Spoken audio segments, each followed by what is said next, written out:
చెన్నూరు మండలంలో రైతులకు మద్దతుగా కాంగ్రెస్ పార్టీ ఆధ్వర్యంలో ఈ చెన్నూరు టౌన్ కార్యకర్తలందరూ రైతులకు మద్దతుగా ఇక్కడ సమావేశం నిర్వహించడం జరుగుతుంది. మరి ఏదైతే భారతదేశంలో ఇప్పటి వరకు 70% మంది ఈ వ్యవసాయం మీద ఆధారపడి ఉన్నారో వారి బాగోగుల కోసం ఇవాళ కాంగ్రెస్ పార్టీ అన్ని విధాల వాళ్ళని ఆదుకుంటానికి ముందుకు వచ్చింది. గత రోజులలో ఒక నాయకుడు వ్యవసాయం దండిగా అన్న రోజులు, ఈ నాయకులు ఈ ఏదైతే 10 సంవత్సరాలు పరిపాలించిన బీఆర్ఎస్ నాయకులు వారైతే ఉరే అని చెప్పడం జరిగింది. మన అలాంటి సందర్భంలో ఇవాళ రైతులేందే రాజ్యం లేదు అని గమనించిన కాంగ్రెస్ పార్టీ ఇవాళ రైతులకు ఉచిత కరెంట్ ఇచ్చి రైతులను ఆదుకుంటుంది, రైతు బంధువు వేస్తుంది.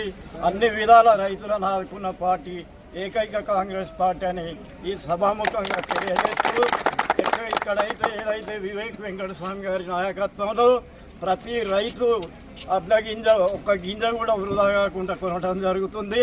మరి గతంలో మీరు చేసిన తప్పులు మీరు రైతులకు ఏం చేసిందని ఒకసారి ప్రశ్నించుకోండి.